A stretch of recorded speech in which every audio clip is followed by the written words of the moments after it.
Why is it so hard to do the little things that would improve my life?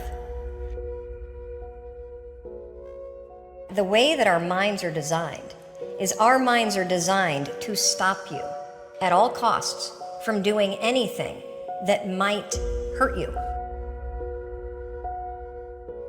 There are so many people in the world, and you know, you may be watching this right now, and you have these incredible ideas, and what you think is missing is motivation.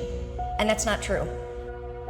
Because the way that our minds are wired, and the fact about human beings, is that we are not designed to do things that are uncomfortable or scary or difficult. Our brains are designed to protect us from those things because our brains are trying to keep us alive. And in order to change, in order to build a business, in order to be the best parent, the best spouse, to do all those things that you know you want to do with your life, with your work, with your dreams, you're going to have to do things that are difficult, uncertain, or scary, which sets up this problem for all of us. The one thing we have in this world is we can't control the events, but we can choose what to focus on, we can choose what things mean, and we can choose what to do. Those three choices, those three decisions really control our life. You can always make a decision. That's always in your control. Staying with somebody that treats you like garbage is a decision. It is. Staying at a job that you hate is a decision. Staying in the body that you are not proud of is a decision. Is it going to be easy? No, it's not going to be easy to change. It's simple. It's your job to push yourself. It's not the smartest people who achieve success. It's the people who procrastinate less, make fewer excuses as they take actions every day towards the goals that they want to achieve. Indecision is the thief of opportunity. Indecision means the door is still closed. Indecision means the opportunity waits. Indecision means what could be is postponed or may never be. If you want to be successful at anything in life, never leave the sight of setting a goal without doing something that commits you to fulfillment. The next morning, the alarm goes off, and I pretended NASA was there.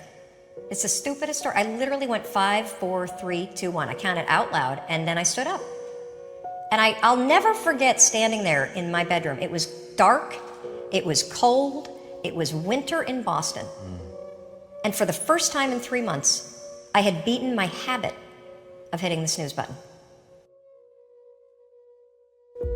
There were moments all day long,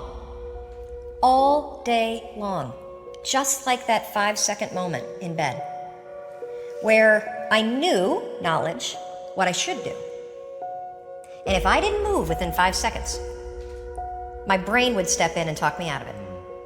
Every human being has a 5-second window. It might even be shorter for you.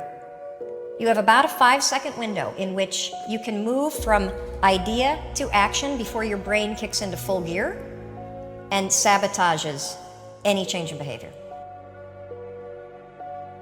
Your life is what you think it should be. That's exactly what you are right now. You are what you thought you should be. And if you don't like who you are, you got to change what you think you should be. What you think is more important than what you do. And so if you want to change, you got to work on this attitude bit. Decide, commit, act, succeed, repeat. The one thing that all the greats have in common is they sweat the small stuff. They pay very, very close attention to every detail. What makes you comfortable can ruin you. And what makes you uncomfortable is the only way to grow. What you are and what you become depends on how you use your time. The billionaire and the beggar both have 24 hours every day.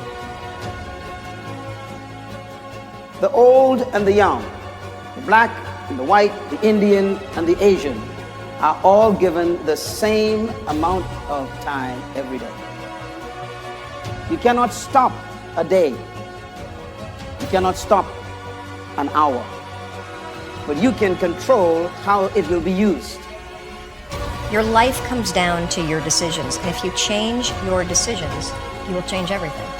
When you understand the power of a 5-second decision, and you understand that you always have a choice to go from autopilot to decision maker, everything in your life will change.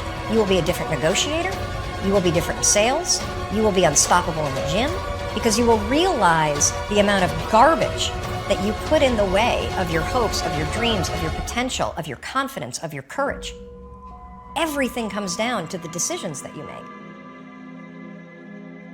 Take ownership. Take extreme ownership. Don't make excuses. Don't blame any other person or any other thing. Get control of your ego. Take ownership of everything in your world, the good and the bad. Take ownership of your mistakes. Take ownership of your shortfalls. Take ownership of your problems. And then take ownership of the solutions that will get those problems solved. Take ownership of your mission. Take ownership of your job, of your team, of your future, and take ownership of your life. The first source of inspiration is deciding. Second source of inspiration is planning. And now, here's a big source of inspiration, beginning. Getting started. Actually turning thought and the notes on the paper, the plans, actually now committing it to action. Getting started. I'm a humongous believer that ideas are and that execution's the game. Well, I think the one thing that discipline definitely does help you with is it helps you get things done. And when you get things done, when you actually do things, you have more success. If you have more success, and sometimes a big part of success is just not being f***ing lazy and just doing it. Yeah. That's like 90% of it is just showing up. Get there and start working. Like, you're not gonna feel perfect every day. If I only worked out when I felt good, I'd be a fat f***. Discipline, it does start with waking up early. It really does. But that is just the beginning. And I always say that discipline is the root of all good qualities.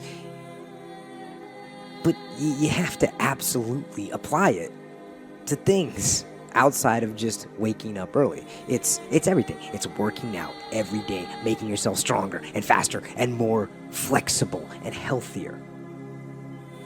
Discipline is eating the right foods to fuel your system. It's about disciplining your emotions so you can make good decisions. Doing the tasks that you don't necessarily want to do, but that you know will help you. The thing about self-discipline is that it is necessary for everything you do in your life. You have to be self-disciplined. Discipline is not punishment. It's not. If you change your mindset and really focus it on what discipline really is, you start to welcome discipline. You welcome self-discipline into your life. People have to know you, not because, oh, he's a good salesman. Oh, he's a good this. Oh, he's an artist. People need to know you for one major thing first. He works. He produces. The guy's there every day. The guy's pushing and shoving. Because the truth is, no matter how good your ideas are, how good your art is, or how good your skill set is, if you're not working, man, if you're not vibrating at a frequency that people say, my God, how does that guy do all that? If you're not vibrating at that rate, if you're not working at that level, you're not going to make it.